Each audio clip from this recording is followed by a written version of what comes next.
5 भाइयों की 2 बहनें थीं। एक की मौत तो बहुत पहले ही हो चुकी थी और एक बहन मेरी बहुत खूबसूरत थी, मगर पैरों से अपाहिज थी, जिसे देखकर मुझे अपनी बहन पर बहुत तरस आता था। जब हम अपने-अपने काम के लिए बाहर जाते, तो बाहर से घर का ताला लगा कर जाते, क्योंकि वह सारा दिन बिस्तर पर ही रहती थी। अगर चलती तो ज़मीन पर रहते हुए चलती थी, घिसटते से, या फिर व्हील चेयर पर। समय ऐसा ही गुजरता जा रहा था। एक दिन मुझे अपनी बहन के कुछ शक सा हुआ, क्योंकि जब भी हम घर आते तो बहन तैयार होकर बैठी रहती और कपड़े भी अच्छे पहने होते। इसी शक की वजह से एक दिन मैं जल्दी दीवार फांद कर घर आया तो मेरे पैरों तले से ज़मीन ही खिसक गई, क्योंकि मेरी बहन तो मेरा नाम राजू है और मैं बहुत ही गरीब घर से हूँ, जहाँ 2 वक्त की रोटी से दिन भर का गुजारा करना भी बहुत मुश्किल होता था। मेरी माँ और पिताजी के बीच शायद मेरे पैदा होने से पहले से ही कुछ झगड़े चल रहे थे। मैंने जब से होश संभाला था, अपने माँ-बाप को कभी भी अच्छी तरह बात करते हुए नहीं देखा था। हालाँकि मेरी माँ बहुत ही अच्छी और नेक दिल की औरत थी, जो मेरे पिताजी के व्यवहार से हमेशा नज़रअंदाज करके हम पर ध्यान देती थी। मेरे पिताजी एक दर्जी की दुकान थी, जिसकी कमाई बहुत कम थी। कमाई की आधी रकम तो दुकान पर किराए में चली जाती और बाकी जो पैसे बचते, उनसे घर का खर्च नहीं चल पाता था। आधा महीना ही मुश्किल से निकलता था। इस तरह हमारे घर में झगड़े ज़्यादा होते थे। ऊपर से हम 5 भाई बहन थे, जिसमें हमारी सिर्फ एक इकलौती बहन थी और वह भी पैरों से बहुत कमज़ोर थी। उसकी दवाइयों और उसके खर्च भी थे। वजह से मेरे पापा और भी ज़्यादा गुस्सा आता था। हालांकि अगर वह बीमार भी थी तो उसमें उसका क्या दोष था, बल्कि यह तो ईश्वर की तरफ से ही कमज़ोर पैरों से के लिए पैदा हुई थी। धीरे धीरे हम सब भाई बहन बड़े होते गए। मेरी बहन हम लोगों में बहुत ज़्यादा ध्यान रखती थी और सब में उसका इलाज भी बहुत कराया था, लेकिन किसी भी तरह से ठीक नहीं हो रही थी। उसकी बीमारी ही उसके अंदर बहुत बड़ा लुक था। अगर वह अपने पैर कमज़ोर न होते तो वह हमारे मोहल्ले की सबसे खूबसूरत लड़की होती। मैंने अपनी पढ़ाई पूरी भी नहीं की, बीच में ही छोड़कर फिर एक दुकान पे काम करने लग गया। पहले पहले तो मेरी माँ ने कहा कि पढ़ाई जारी रखो, काम तो होता ही रहेगा। लेकिन फिर जब घर में कुछ पैसे आने लगे तो घर में लड़ाइयाँ भी, झगड़े भी कम होने लगे, तो मेरी माँ ने मुझे यह काम करने से नहीं रोका। अब हमारे घर के हालात पूरी तरह से ठीक हैं तो न हुए, मगर पहले से बहुत बेहतर हो गए थे। अब मेरे बाकी भाई भी थोड़ा बहुत काम करने लगे थे, जिसकी वजह से काफ़ी बेहतर होता जा रहा था। और मेरे पापा ने भी हमें ताने देने के साथ साथ घर में झगड़ा करना कम ही कर दिया था। मगर उनका जो माँ के साथ व्यवहार था, वह शायद ज़िंदगी में कभी नहीं बदल सकता था। न जाने उन्हें किस बात के ताने देते रहते थे और माँ खामोशी से के साथ सुनती थी। खैर, जब हम सब काम पर जाते तो घर का ताला लगा कर जाते, मगर घर खाली नहीं होता था, बल्कि उसमें हम 4 बहन भाइयों की बहन पूजा होती थी, क्योंकि वह कहीं जा नहीं सकती थी और माँ भी अपने मायके गई हुई थी। हमारी बहन के आगे घर में अगर कोई मेहमान भी आ जाता तो वह उसे पानी तक नहीं दे पाती थी। इसीलिए हम बाहर का ताला लगा कर जाते, ताकि हर आने जाने वाले को लगे कि घर पे कोई मौजूद नहीं है। क्योंकि मुझे अपनी बहन से बहुत ज़्यादा तरस आता था, क्योंकि जब वह हम बाहर जाते तो वह अकेली रह जाती थी, क्योंकि वह पैरों से कमज़ोर थी तो सारा दिन एक ही चारपाई पर पड़ी रहती थी। फिर कुछ दिन गुजरे तो मुझे एक दिन अपनी बहन में कुछ सस्ता सा हुआ। मुझे उसमें बदलाव सा महसूस हुआ। ऐसा लग रहा था जैसे हल्का फुल्का सा मेकअप तो करा ही हो। मैंने पहले तो यह बात नोट नहीं किया, मगर रोज़ रोज़ ऐसा ही होने लगा। जब हम घर से जाते तो बहन तैयार होकर बैठती रहती, कपड़े भी अच्छे पहने। मुझे यह बात अजीब लगने लगी। आजकल वह ऐसा क्यों कर रही थी? कुछ दिन ऐसे ही होता रहा। मेरी माँ के कुछ दिनों के लिए अपने मायके गई हुई थी, वह भी वहाँ से वापस आ गई। मैंने अपनी माँ से बहन के बारे में बातचीत की तो पहले तो मेरी माँ ने मानने से ही इनकार कर दिया, लेकिन जब मैंने माँ को बताया और जब मैंने बताया कि मैंने अपनी आँखों से देखा है और उन्होंने भी अपनी आँखों से कहा, तो उन्हें मेरी बातों पर यकीन होने लगा। उन्होंने मुझे कहा कि मुझे फ़िक्र करने की ज़रूरत नहीं है, मैं खुद इस मामले का पता लगाऊंगी। मैं मुझे माँ की बात सुनकर दिल में सुकून मिला। अगले ही दिन हमारे घर में एक लड़की खाना देने आई। यह कोई नई लड़की थी जिसे हमने कभी पहले नहीं अपने मोहल्ले में नहीं देखा था। मेरी माँ भी मेरी ही तरह हैरान थी। उसने बताया कि वह पिछले कुछ दिनों से पड़ोस में रहती है। वह लड़की बहुत अच्छे से बातें कर रही थी, तो मेरी माँ भी उसके साथ बहुत अच्छे तरीके से मिली और उससे बात करने लगी। मेरी माँ के दिलासा देने पर दिल को सुकून हो गया था कि मेरी बहन की हरकतें अभी भी जारी थीं। एक दिन मैंने काम से मेरी अचानक से छुट्टी हो गई तो मैंने देखा कि मेरी माँ तो सारा दिन घर में काम करती रहती है और मेरी बहन अपनी एक सहेली के साथ ऊपर छत पे बैठी रहती है। एक दिन मुझे ऐसा लगा कि वह छत पर बैठकर किससे बातें करती है। कभी जब मैं नीचे कमरे में बैठा होता तो मुझे ऐसा लगता जैसे ऊपर कोई बातें कर रहा है। इसीलिए एक दिन जब मेरी बहन छत पर बैठी थी तो मैंने जाकर वहीं एक तरफ छुप गया। मैंने देखा कि वही लड़की जो हमारे घर कुछ खाने का सामान लेने आई थी, उसने मेरी बहन को इशारा किया। मेरी बहन ने चोर नज़र से इधर उधर देखा और व्हील चेयर खींचते हुए दीवार तक ले गई। इतनी देर में वह लड़की भी दीवार कूदकर मेरे बहन के पास आ गई और दोनों दीवार के पास बैठकर न जाने कौन सी बातें करने लगी।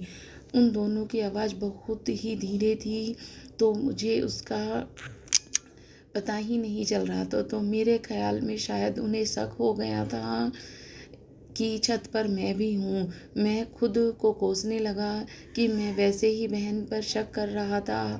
हालांकि उसने तो एक लड़की को अपनी दोस्त बना लिया था और बातें भी उससे ही कर रही थी। मगर अगले ही दिन जब वह लड़की अपने माँ बाप के साथ मेरी बहन के लिए रिश्ता लेकर आई, वह भी हमारे घर में तो हम हैरान रह गई। मेरी माँ भी हैरत में कुछ देर तक तो कुछ बोल ही नहीं पाई। खैर हमने उनकी मेहमान नवाजी की करने के बाद उनको एक कमरे में बैठा लिया। वहाँ से हमें पता चला कि उनका एक पढ़ा लिखा डॉक्टर बेटा है और यह उनके लिए मेरी बहन का हाथ मांगना चाहते हैं। जब हमने उन लड़के की तस्वीर देखी तो हम हैरत में का पहाड़ ही टूट पड़ा। वह एक खूबसूरत नौजवान लड़का था और उसने कभी भी कोई नुक्स ढूंढने पर भी कमी नज़र नहीं आ रही थी। ऐसा नहीं था कि मेरी बहन खूबसूरत नहीं थी, मेरी बहन भी बहुत खूबसूरत थी, लेकिन वह पैरों से कमज़ोर थी। हमने रस्म के तौर पर अपनी बहन को उनके सामने बिठा दिया ताकि वह एक बार फिर से देखकर सलाह कर सकें, मगर उन सब ने मुस्कुराते हुए हाँ कर डाली। उन औरतों के साथ एक मर्द भी था। उसने बोला कि तुम्हारी बहन बिल्कुल ठीक हो सकती है, तुम इसका अच्छे से डॉक्टर से इलाज करवाओ। उसकी बात सुनकर अपनी बहन के लिए हमारे अंदर एक उम्मीद बंधी। अगर वाकई हमारी बहन ठीक हो सकती है तो हमें उसका इलाज दिल ज़रूर करवाएंगे ना चाहिए। वह लोग चले गए और मैंने सोच लिया था कि मैं अपनी बहन का इलाज करवा कर ही रहूँगा। अगले दिन मैं उसे शहर किसी अच्छे अस्पताल में ले गया। वहाँ मेरी बहन का चेकअप किया गया तो उनके लोगों ने कोई अच्छी उम्मीद नहीं दिलाई। इसके इलाज में हर महीने 1 से 2 लाख का खर्च बताया। मैं तो मायूस होकर वापस घर आ गया, मगर आकर देखा तो घर में जैसे कोई क़यामत टूटी थी। मेरी माँ ने रो रो कर बुरा हाल कर रखा था। मैं उसकी हालत देखकर दिल ही दहल कर रह गया था और तब मुझे पता चला कि कल जो लोग मेरी बहन का इस कदर तारीफ़ कर रहे थे, उन लोगों ने घर जाते ही मेरी बहन को अपने घर की बहू बनाने से इनकार कर दिया और इसी वजह से मेरी माँ इस कदर रो रही थी। दिल तो मेरा भी बहुत दुखा, मगर मेरी बहन की हालत मुझसे ज़्यादा ख़राब थी। उसने तो शायद बहुत सारे ख्वाब सजा लिए थे, जो एक पल में चकनाचूर हो गए थे। वह बहुत ज़्यादा रो रही थी और हम अपनी हालात को नज़रअंदाज करके उसे संभालने लगे। और फिर मेरी माँ ने कहा कि अब वह किसी भी तरह अपनी बेटी को ठीक करके रहेगी, उसका इलाज कर के रहेगी और फिर अपनी बेटी की शादी धूमधाम से करेगी। मुझे उनकी बात सुनकर बहुत दुख हुआ। भले ही हमारे हालात बेहतर हो गए थे, मगर इतने भी बेहतर नहीं हुए थे कि हम महीने के 2-4 लाख रुपए का खर्च इलाज कर सकें।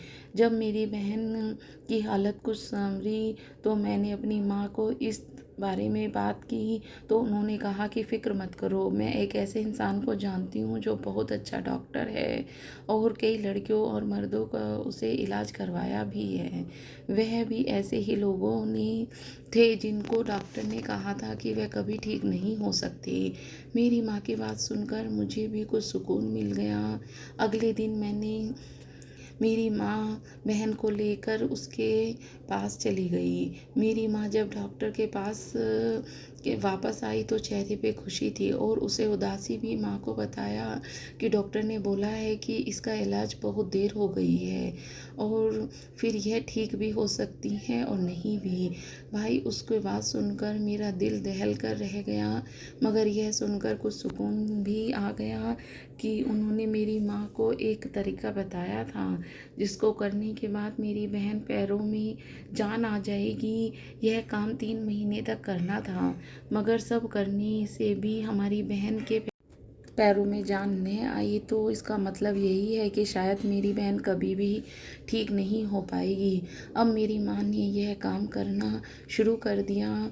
वह रोज़ मेरी बहन को पैरों में तेल लगाकर मलमल का कपड़ा लपेट देती और दिन में बस कुछ वक्त के लिए ही खोलती। मेरी बहन को ठीक करने के लिए मेरी माँ रोज़ यह काम करती थी। मेरे पिता आते जाते बड़बड़ जा आते थे और कहते थे कि यह सब भी बेकार हो जाएगा। कल भी इसमें पर हमारे पैसा बर्बाद किया था और आज भी इस बीमार अपाहिज पर हम अपना पैसा बर्बाद कर रहे हैं। कभी कभी तो मुझे पिता पर बहुत गुस्सा आता था। आखिर उनको अपनी औलाद की फ़िक्र क्यों नहीं थी। एक दिन मैं काम से जल्दी घर आया तो मुझे अपनी बहन पूजा को कमरे में आवाज़ आती हुई सुनाई दी। वहाँ वह माँ से कह रही थी कि उसे छत पर जाना है।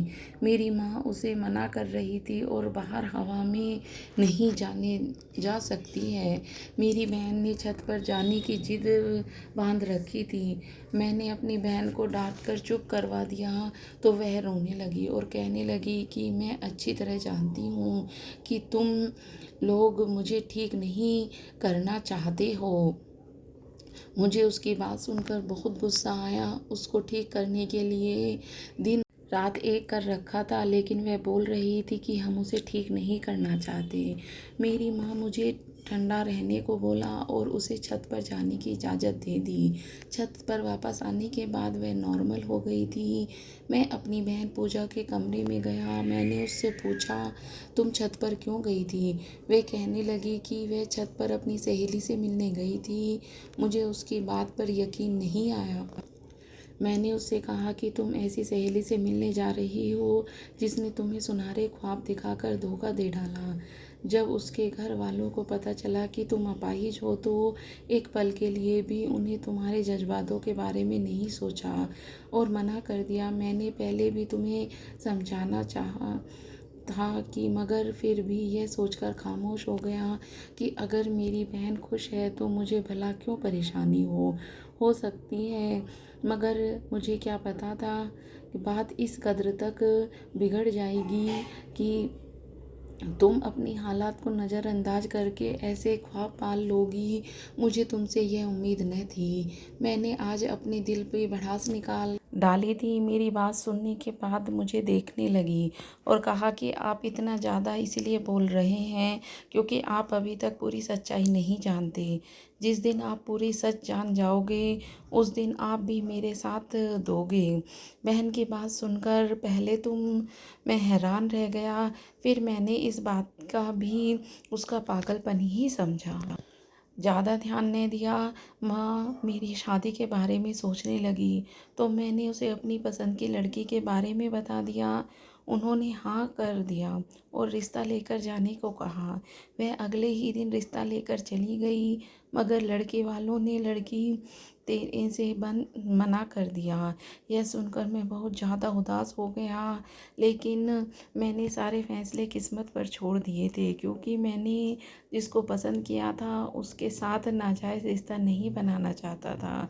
अगर वह लोग शादी नहीं करना चाहते हैं तो क्या हुआ, मैं उसके साथ ज़बरदस्ती तो नहीं कर सकता था। लेकिन अगले ही दिन मेरी माँ और पिताजी के बीच होती लड़ाई ने मुझे शक में डाल दिया। हमेशा की तरह मेरी माँ रो रही थी और मेरे पिताजी चीख रहे थे, मगर इस बार मेरे पिताजी ने सभी ने मुझे हैरान कर दिया। वह मेरी माँ से बोल रहे थे कि अगर तुमने बीते कल का बदला बच्चों से निकालना बंद नहीं किया तो मैं तुम्हें तलाक दे दूँगा।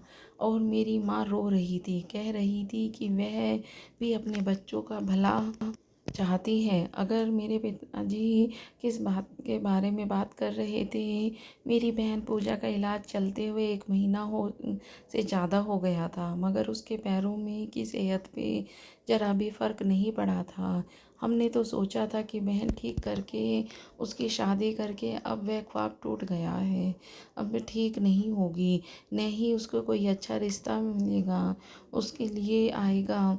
एक बात सोचकर मैं सारा घर दुखी था, मगर मेरी बहन तो जैसे किसी बात पर फ़र्क ही नहीं पड़ता था। वह शायद उसने ख्वाबों में जीना सीख लिया था, इसीलिए आजकल रोज़ाना हल्का फुल्का सा मेकअप करके छत पर चली जाती थी। एक दिन बाज़ार जाते हुए मुझे एक लड़की मिल गई जिसको मैं पसंद करता था। उसको देखकर मुझे वह दिन याद आ गया जब मॉल में आकर बताया था कि लोगों ने रिश्ता देने से फ़ौरन मना कर दिया है।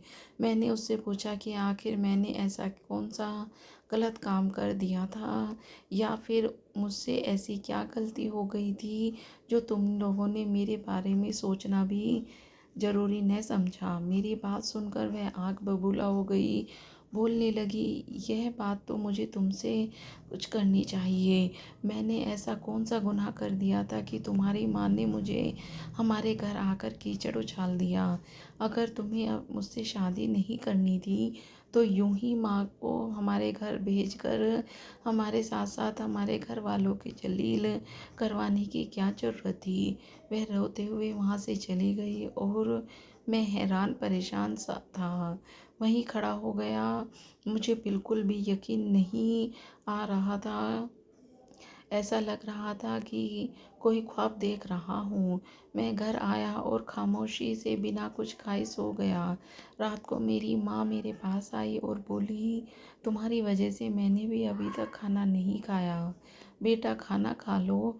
माँ का इतना लाड देखकर मुझे अपनी माँ से बहुत प्यार आया। मुझे समझ आ गया था कि ज़रूर ही लड़की झूठ बोल रही है। मैंने अपनी माँ से पूछा कि वह लड़की लोगों ने मेरे साथ अपनी बेटी का रिश्ता करने से क्यों मना कर दिया था। तो मेरी माँ ने कहा कि उन लोगों ने बोला कि आपके बेटे के कोई अपना बिजनेस नहीं है और ज़्यादा पढ़ा लिखा भी नहीं है, अगर घर में भी नहीं रहता, अगर कोई भाई बहन की शादी भी नहीं हुई है, उसकी बेटी आएगी तो घर में काम कर कर के मर जाएगी। ये बात सुनकर मुझे हद से भी ज़्यादा गुस्सा आया और मैं खुद को ही कोसने लगा कि मैं अपनी माँ पे शक करने के बारे में सोच भी कैसे सकता हूँ, क्योंकि लेकिन अगले ही दिन मुझे वह डॉक्टर मिल गया जिसका रिश्ता लेकर मेरी बहन कई उस तरह आई थी। अगले ही दिन मना भी कर दिया था। मैंने आगे बढ़कर उसका गिरेबान पकड़ लिया और पूछा कि अगर उसने लोगों ने ऐसा ही करना था तो मेरी बहन को उसके पीछे क्यों लगा कर रखा है। मेरी बात सुनकर उल्टा मुझ पर ही गुस्सा करने लगा और बोला, अगर तुम यह सारे सवाल करना चाहते हो तो जाकर अपनी माँ से करो। जानते हो तुम्हारी बहन ठीक हो सकती है, लेकिन तुम्हारी माँ उसे ठीक ही नहीं करना चाहती। मुझे यह बात सुनकर बहुत गुस्सा आया। वह भी मेरी माँ पर यह इल्ज़ाम लगा रहा था। मैंने कहा कि तुम होते कौन हो मेरी माँ पर झूठा इल्ज़ाम लगाने वाले। तो उसने कहा कि मैं एक डॉक्टर हूँ और मुझे झूठ बोलने की ज़रूरत नहीं है और ना ही तुम्हारी माँ पर इल्ज़ाम लगा रहा हूँ। अगर तुम वाकई सच जानना चाहते हो तो जाकर अपनी माँ से पूछो, आखिर वे अपनी ही औलाद के साथ ऐसा बर्ताव क्यों कर रही हैं। वह वहाँ से चला गया, लेकिन मैं यह सब सोचता ही रहा। मैंने सोचा अपनी माँ से बात करूँगा। जब मैं घर गया तो मेरी बहन और मेरी माँ की लड़ाई हो रही थी। मुझे देखकर मेरी माँ मेरे पास आई और बोलने लगी कि अब मैं ही अपनी बहन को समझाऊं। न जाने उस लड़के के इसका कौन सा भूत सवार इसके सर पर हो गया है। अब इसको हम सब गलत लगने लगे हैं। मैंने उससे कहा कि आप यह सब क्यों कर रही हैं। आपने उन लड़के के साथ मेरी बहन का रिश्ता करने से मना कर दिया। आपने उस लड़की के घर जाकर भी उसकी बेइज्जती की। यह सुनकर मेरे पिताजी वहाँ आ गए और मेरी माँ पे बहुत गुस्सा करने लगे। मैंने अपने पापा से कहा कि आज आप गुस्सा ना करें। आज मुझे अपनी माँ से बात कर सवाल के जवाब करने दें। मेरी माँ कुछ वक्त के लिए खामोश हो गई। मैंने कहा कि आप को झूठ बोलने की ज़रूरत नहीं है। मैं बहुत कुछ जान गया हूँ।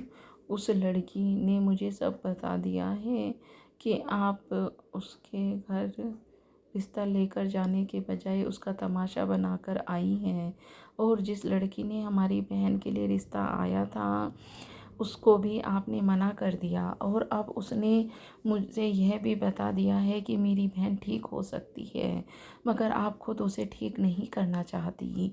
अब मेरी माँ ने सबको सच बताना शुरू कर दिया। उन्होंने कहा कि एक वक्त में ख़ानदान की सबसे खूबसूरत लड़की थी।